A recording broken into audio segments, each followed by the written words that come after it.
Hello and thanks for joining us on Nationwide, live on the network service of the NTA. I am Ifoma Ojinta. Welcome. And of course, it's Wednesday and a meeting of the Federal Executive Council is ongoing at the nation's seat of government, the Presidential Villa. The meeting is being presided over by President Muhammadu Buhari. State House correspondent Adamu Sambo is now standing by to give us an update. Over to you, Adamu. Thank you, studio. The meeting, as usual, started at exactly 11 o'clock in the morning with virtually all the council members in attendance, including Vice President Yemi Osinbajo. It is the seventh in the series for the year 2020. As you might be aware, the Federal Executive Council is the highest policy decision-making organ of the Nigerian government. Decisions taken here are aimed at enhancing good governance and effective service delivery in the country. For the Buhari presidency, taking Nigeria to the next level is the major concern. And to do this, ministries, departments and agencies are expected to come here and submit their memoranda for consideration and possible approval. And on such approvals made so far, ministers have been given account of their accomplishments since the beginning of the next level administration. Those yet to do so are expected to be engaged today and in subsequent meetings on their actions or inactions regarding the implementation of their mandate areas. More than 10 ministers have so far taken the hot seat, with the last being the Minister of Health as well as that of Mines and Steel Development. But most importantly, the five-man committee set up by President Muhammadu Buhari to assess the impact of the coronavirus disease on the nation's economy will be submitting its report to the council. Finance Minister Zainab Ahmed, who is the chairman of the committee, had told the nation that President Muhammadu Buhari is worried that with a significant fall in the crude oil price in the international market, Nigeria will not be able to finance her 2020 budget predicated on the crude oil benchmark price of $57 per barrel. The committee, which must have consulted widely, is therefore expected to submit its recommendations to the council for possible approval on the best way forward for Nigeria.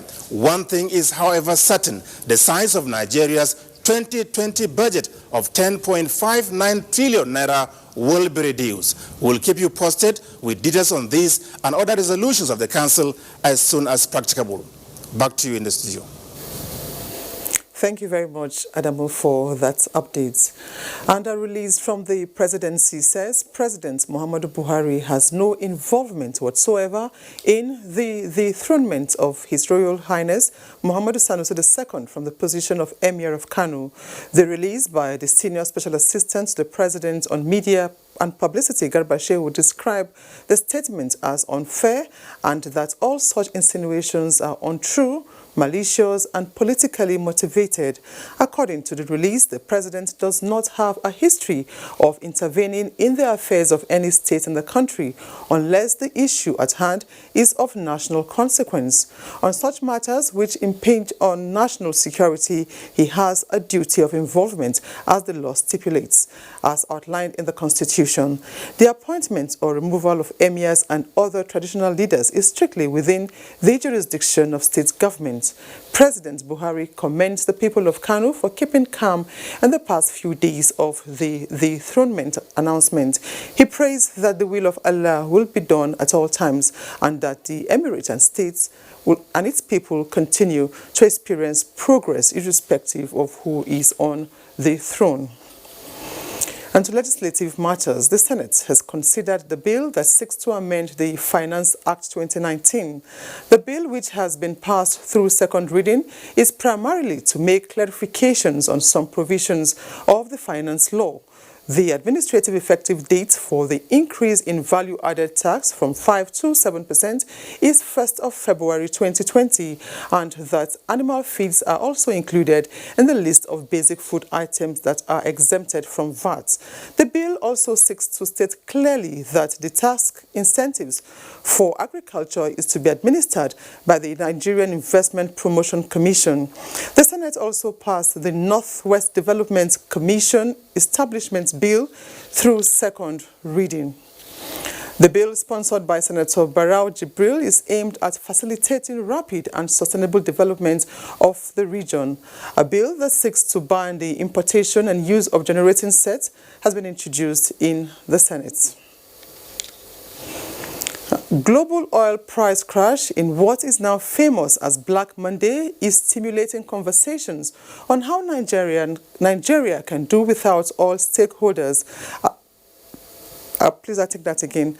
Now, stakeholders at the Second Central Bank of Nigeria Consultative Roundtable insist that plummeting oil prices consequent upon COVID-19 is a push for Nigeria to adopt multiple sources of revenue to achieve economic stability. Onange Fineface reports. Nigeria relies on oil as its major source of revenue and foreign exchange. The nation's 2020 budget is predicated on a $57 per barrel oil price benchmark. COVID-19 is taking its toll on the oil market, forcing oil prices on a downward slope to $33 per barrel with no immediate respite in sight. For a nation dependent on oil to fund its budget, this reality calls for innovative solutions that will mitigate the impact of the oil price crash through exploitation of non-oil sectors of the economy, and this is the focus of the Second Central Bank of Nigeria Going for Growth Roundtable. Our craze for imports of everything and anything supported factories, firms, and creation of jobs in other countries, why we lost the jobs. But what is rational to do is to assume certain basic fundamentals, which is that this price will remain low. And you make that assumption, it brings down your cost, you become more realistic about your estimates, your financials settled so that the banks know what they are funding. Opportunities in agriculture, manufacturing, digital economy, creative industry, and the imperatives of import substitution vis-à-vis infrastructure development are concerns the roundtable aims to address. These headwinds reinforce the wake-up call for us as a country to look towards a life without oil. And the time to do that is now. You have to diversify your economy and make it great through agriculture and manufacturing. Manufacturing actually, creates a lot of jobs, creates middle class, and also transform countries. Outcomes of conversations here will be presented to the federal government to mitigate impact of COVID-19 on the economy. In Abuja, Onange Fineface, NTA News. Meanwhile, Mile 2 International Motor Park is 52 kilometers to Seme border, a strategic location to trade and investment along the West Africa corridor. With the federal government intensifying surveillance at containing the coronavirus, the land border cannot be left out. Adiola Komi-Akere is at the Mile 2 International Motor Park in Lagos in search of measures put in place to prevent further spread. Hello, Adiola.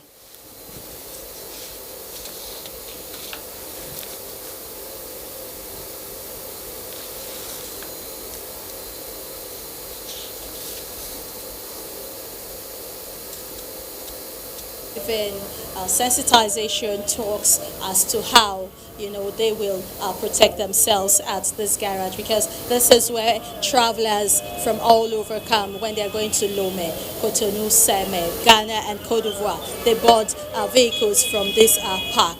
And I have with me here Chief Stanley who will be telling us the measures that they have put in place, at this park to ensure that they are protected from COVID-19. Of course, we know that the government is doing their own part, but on the part of the transporters and the NURTW, what are they doing? Chief Kelechi, thank you very much. Can you tell us the measures you have put in place at this park to ensure that your drivers are protected and, of course, your passengers against the coronavirus? Thank you, NTA, for coming to our office, at least to help us to tell people about coronavirus and our problems in this axis.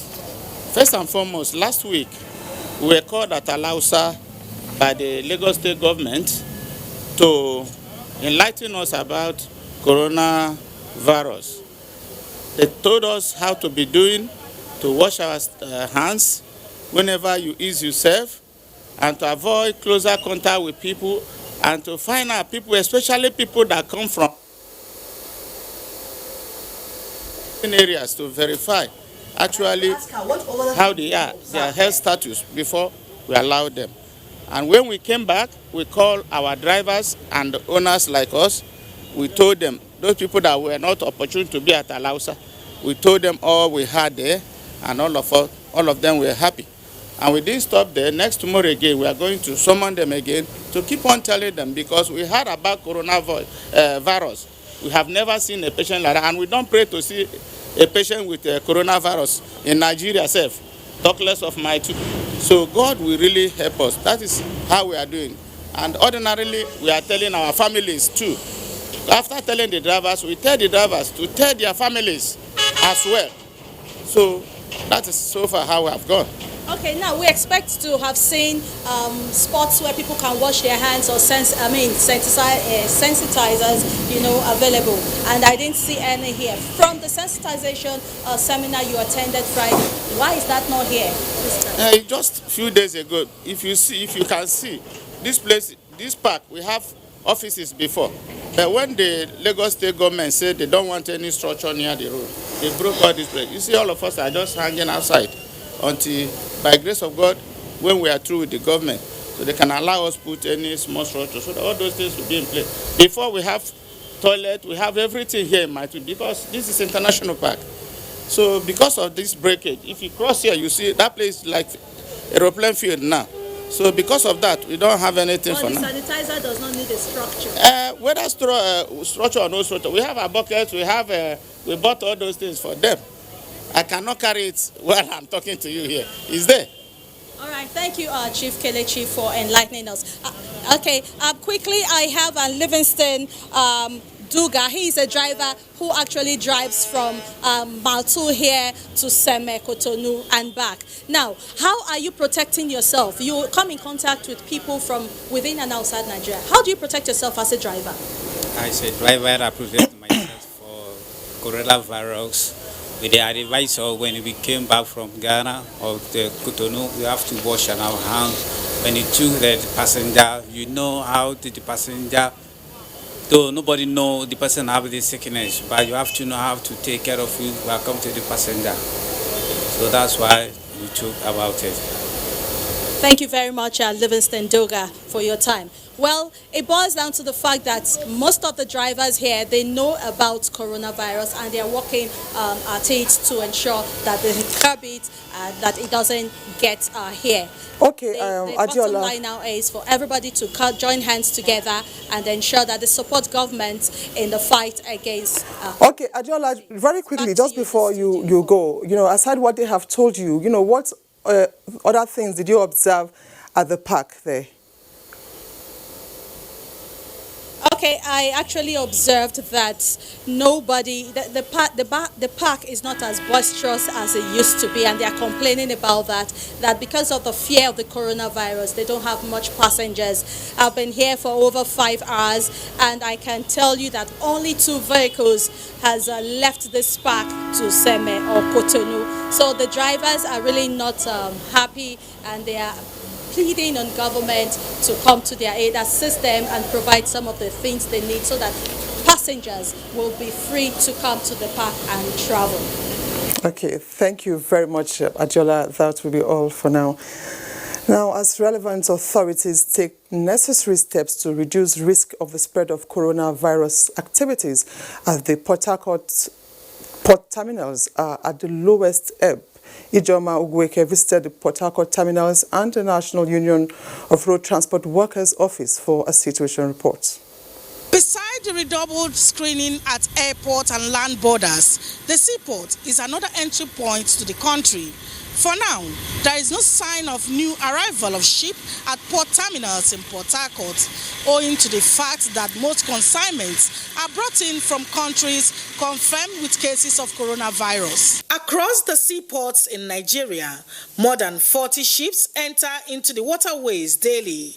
What this implies is shipping crew from every part of the world gain access into the country's maritime domain, including countries affected with coronavirus. Following the confirmation of the coronavirus in Lagos, the port authorities say they are putting measures in place to ensure the ports are seriously secured. Any vessel coming comes with a yellow flag. And when you see the yellow flag, that means the ship has not been cleared. So when the port head goes on board, they check, and if everything is okay, they will now bring the yellow flag down and now give the opportunity for other workers to go in. And if there's anybody with any sign or symptom, the port health will now take the person to the disease control center. But presently, we don't have any incidents of so.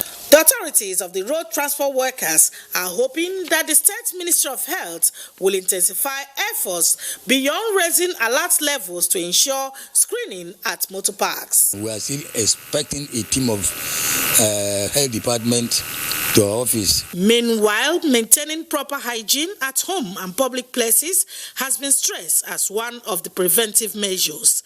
In Port Harcourt, Ijoma Ugweke, NTA News.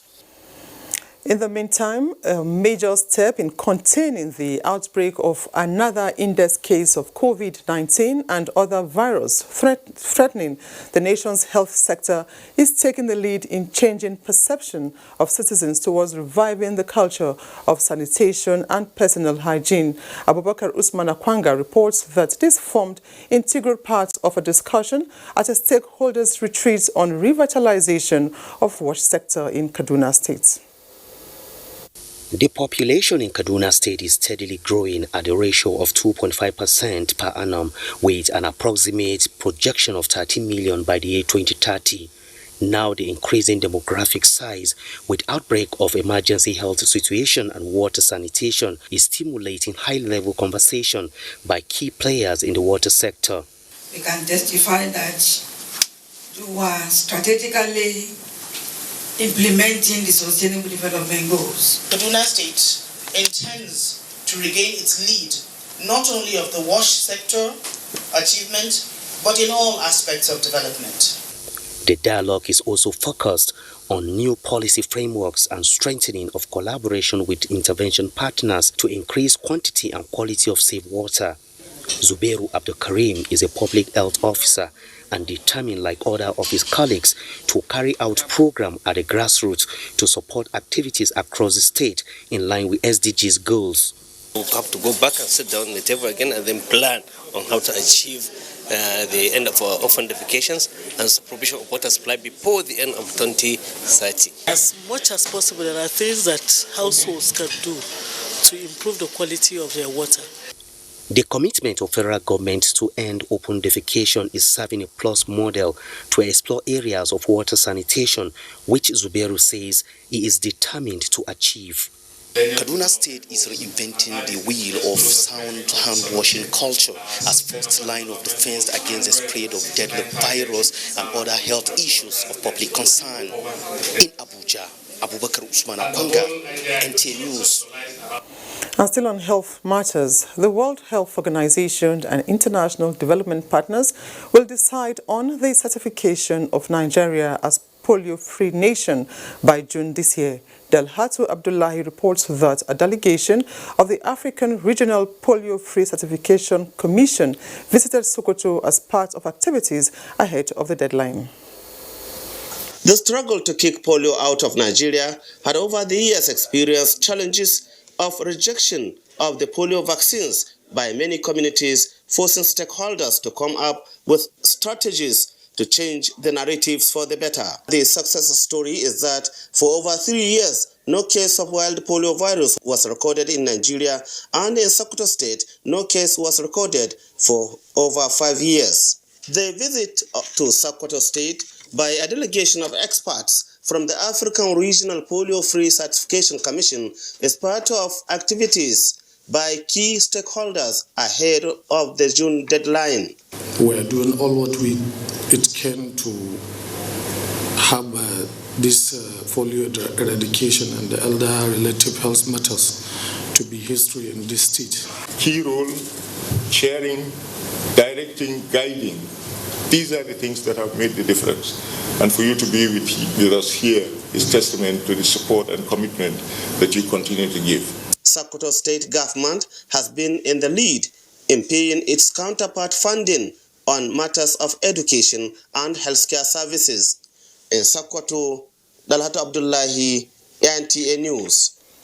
And away from health, the trial of the convener of Revolution Now protests, Omoyele Sowore, and his co-defendant, Olawale Bakare, resumed at the Federal High Court, Abuja, with the prosecution counsel, Christian Irabo, bringing an application to protect the identity of some prosecution witnesses. Counsel to the defense, Olumide Fusika, SAN, Femi Falana, SAN, opposed the move as an attempt to precipitate an adjournment. The court decided to defer ruling on the issue. Justice Ijoma Ojukwu thereafter directed the first prosecution witness, Olawale Rashid, to take the witness stand.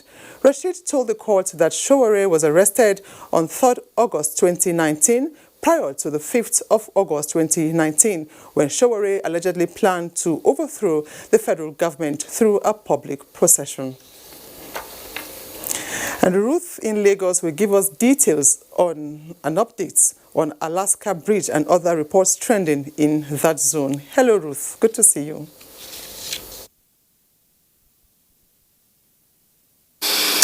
Hello, Ijoma. It's always good to see you. We begin here with transportation, where motorists have been warned to abide strictly to road traffic rules in order to install sanity on Alaka Bridge in Lagos following an emergency closure. The Federal Controller of Works in Lagos, Adedamola Kuti, says the closure is to enable workers effectively carry out integrity tests on the bridge. Dr. Ogunyemi has the details. Although the closure of the bridge has caused untold hardship on motorists in Lagos, officials of the Ministry of Works and Housing say it is better to be safe than sorry, as one of the bearings that links the Alaka Bridge has been identified, and subsequently the bridge has been closed to traffic for proper assessments to be done. And when that is concluded, the officials of the ministry say they would then inform Lagosians and other motorists on the next line of action. There's no need to be worried. That is why we consider safety, that if a bridge is not safe for public use, and that was why the government had to step in immediately, and safety is very paramount, so we're on top of the situation. There is no cause for alarm. They should just, members of the public should just obey the traffic agencies. They are manning the diversion routes, just for people to be able to. There are other avenues, especially for smaller vehicles, smaller cars. They can still come and use from Iponri to Coste on the service lane. They'll be able to link up with the National Theatre and then climb up and continue their journey towards the highland. And then for those who can avoid this particular area entirely, can do that, go towards the Third Mainland Bridge. But for now, it's better to close the bridge and also to ensure that everything is done to avoid a collapse of this bridge. In Lagos, Dotun Ogunyemi, NTA News. And to other matters, the role of women in nation building and the need for them to support one another were the focus of a one-day dialogue for women in Lagos. Awal Yusuf Jibo reports that the event, tagged Changemakers, was organized by the British Deputy High Commission. When women from all walks of life gather for a dialogue on pertinent issues affecting them, it is often with a view to preferring solutions to addressing challenges limiting their potential. There's a lot of emphasis on looks. I find that that's so difficult for any woman who's trying to, get ahead or anything. What's up with the looks? Don't worry about the looks. This dialogue, convened by the British Deputy High Commissioner Harriet Thompson, is one of such meetings, and the list of discourse ranged from sustainable economic empowerment of Nigerian women, gender equality, to inclusion of more women in governance. Not that women are more important than men, but women are equally important as men. And if Nigeria as a country, my own country, the UK, the world in general, is going to achieve its potential, we need women and men to be involved. Participants shared life-inspiring experiences that captured their resilience and contribution to the betterment of other women and the society. It would be great to see more women, teaching STEM subjects and getting young people, preparing them for the fourth industrial revolution and the future of work. A lot has been said about women operating at very high levels in politics, in finance, in economics, even in STEM and whatnot. But not enough is being said about the women at the lower levels, at the grassroots levels, the community voices, community stories that need to be told. The one-day dialogue is part of activities to mark the International Women's Day. In Lagos, Awal Yusuf Jibo, NTA News. Those are the stories making the rounds in Lagos. From the Center of Excellence, Ifoma, it's back to you.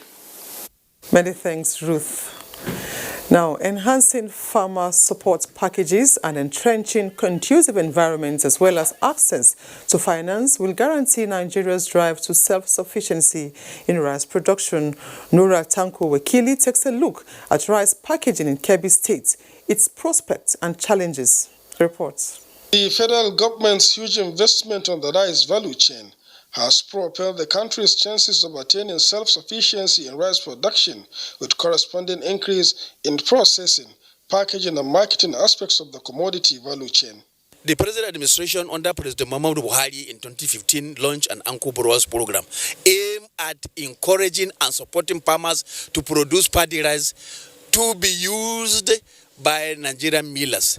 But the production is far below what the rice mills can boast of or can be used. However, access to finances for stakeholders in the rice value chain, availability of raw materials, and lack of access to modern equipment for mechanized farming are some of the challenges bedeviling the value chain in the country. Some consumers emphasize the need for government to bring together smaller millers into clusters for training and empowerment to be able to produce better. You can't compare this and the foreign, because this one does, before you cook it, there's some sounds.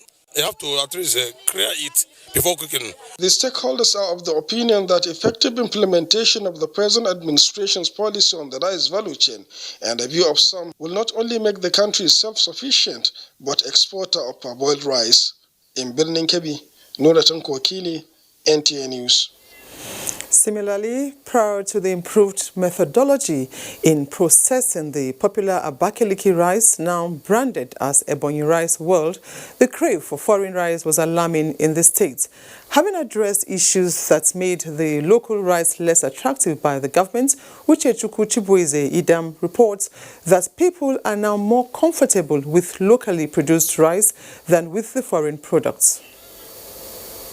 People's preference of foreign rice to local products has always been hinged on the fact that it is polished, stone-free and very attractive to the eyes with its long grain, unlike the local product, which they say looks dull and leaves one with the task of picking stones and other particles. This preference for the foreign product before the ban on its importation in the country made the demand for the local rice to be very minimal, with the Abakaliki rice suffering the same fate. To change the narrative and launch the product on the international scene as one of the best products produced and processed to consumer satisfaction, the Ebonyi State government has been making frantic efforts to ensure improved quantity and quality production of the local rice, with the procurement of various processing machines, with training and retraining of the farmers in rice production and processing. I had the opportunity to attend the workshop on agriculture in UK. And what was prepared, it was demonstrated, the foreign rice, the Israeli rice, the Thailand rice, and the Abakaliki rice was put to test. And the Abakaliki rice gave the best test in the whole world. So we have gone to a digital stage in agricultural technologies. We have mills, ultramodern mills, and the stoning machines that pick all those stones and debris that are mixed with chaffs. The machine is there to make the rice look like a foreign one. And as well, you are as well giving job opportunity to your state instead of you patronizing the foreign one. As the advocacy for the consumption of the locally produced rice continues, it is expected that the quality will continue to improve with time. In Abakaliki, Uchechukwu Chibezidam, NTA News. Now let's hear what Nigerians are saying about local rice. I'll say there is improvement in the sense that most people are consuming it now. That is the improvement. Before it wasn't like that. Before all the rice were always imported. Presently, most people are consuming our local rice. So I'll say there is an improvement. But my worry is that the producers, they don't maintain it in such a way that they don't clean it. I can hardly know the difference between the local and the so much called the imported ones.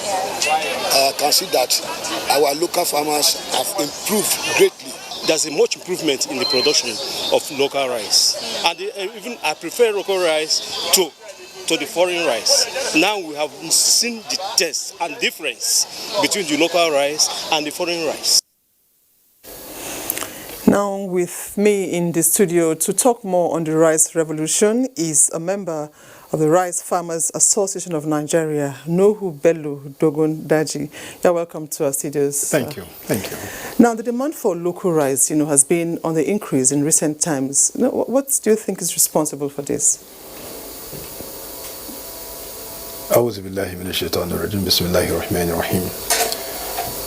It is simply because of the revolution. What I mean by revolution, everywhere you go, it has become a household name. Rice, rice, rice all over the place. If there's increase in production, and you could see the effects, not before now. You would produce your rice, you farm your rice, paddy rice, you don't even know where to take it to. That is a major challenge. But now with the rice value change, now everybody knows his role. The farmers are doing what they are supposed to do, that is the farming. Then the processors also are waiting for the farmers to bring out. Okay. Then the marketers are doing what they are supposed to do too. Okay. On the chain. Yes. Now, notwithstanding the demand for the local rice, we are still faced with little challenges regarding processing and packaging. Talking about sand or the chaff and all of that. What is the way out of this? How can we get it right? Well, we have started, and gradually we'll get there. Okay. And I believe it's just a matter of time, and a little time is needed. Okay. Now, there's also this issue of, the foreign rice being cheaper than the local rice. What do you have to say about it? Most of the foreign rice you see, they are expired rice. They have overstayed in their stores for many years before being imported here. So by the time they are imported into Nigeria, they are full of chemicals. Okay. They are not fresh. However, how can government, support farmers and millers bring down the price of local rice? Well, you see, the chain I've told you, you have seen the coming of pyramids, rice pyramids. The one for Jalingo, that's about over 30,000 bags of rice. Then the one in Kano, over 60,000 bags of rice. And also the one in Kevi. I saw it on the screen. And it is about to be launched tomorrow at Kebbi. So these are some of the gradual processes that are taking place. In those days, the pyramids are for cotton and granite. But today, we are seeing pyramids for rice. I think it's a kudos to this administration. And it is a kudos to all the people that play roles, from Central Bank Governor down to the last farmer in the farm. Okay. Now that'll be all for now. Thank you very much, Nuhu Bello Dogundaji. It's been a pleasure having you here on Nationwide. Thank you very much. I appreciate that. Thank you. But this is Nationwide on the network service of the NTA. Time to take our first break. Do stay with us. The attention of the Nigeria Social Insurance Trust Fund has been drawn to activities of some unscrupulous fraudsters who have been using the fund's name, logo, and also photographs of events of the fund to defraud unsuspecting members of the public. We reiterate that the Nigeria Social Insurance Trust Fund does not demand to double money under any guise. NSITF is charged with the implementation of the Employees Compensation Act 2010, which enables compensation in the event of death, injury, disease, or disabilities arising out of or in the course of employment. Individuals, groups, or organizations that transact business with sponsors of such scams do so at their own risk. For more information, please visit our website on www.nsitf.gov.ng or call us on telephone number. Management Announcer. Coming on April 2nd, 2020, in the capital city of Abuja, the Ivory 8 Ball, a life-saving fundraising event featuring music and arts in aid of skin cancer patients with albinism. For participation and sponsorship, call Edidiong on 070-197-73352 or Chinwe on 090-559-61514. This event is powered by Nigerian Television Authority, TV Enterprises, Federal Radio Corporation of Nigeria, FRCN, African Independent Television, and Ray Power FM, Silverbird Television, and Rhythm FM, the Albino Foundation, the Ivory 8 Ball, for a worthy cause. Watch out. Illegal oil refineries are devastating. Crude oil theft is criminal. Oil spill due to vandalism is dehumanizing. Piracy is inimical to the economy and international trade. From the creeks of the Niger Delta to the Atlantic Ocean, inland waterways and beyond, the activities of criminally minded Nigerians and their foreign collaborators have hampered Nigerian economic growth, constituted health hazards, and environmental degradation. The Nigerian Navy is poised to put a stop to these activities. Remember, the harmonized standard operating procedure in the maritime sector for optimal benefits of the nation's economy is fully operational. The Nigerian Navy will leave no stone unturned to ensure defaulters face the full wrath of the law. Ignorance of the law is no excuse. Be one. Support the Nigerian Navy. Onward together.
Thanks for staying tuned. Our next stop on Nationwide is Ibadan, and Kemi will bring us up to speed. Over to you now, Kemi. Very much and welcome to Ibadan. Oyo State Governor Seyi Makinde has signed into law the Oyo State Security Network Agency Bill 2020, known as Amotekun. The governor, while assenting to the bill, reiterated his administration's commitment to security of lives and property in the state. Ayomi Kwajibola has details.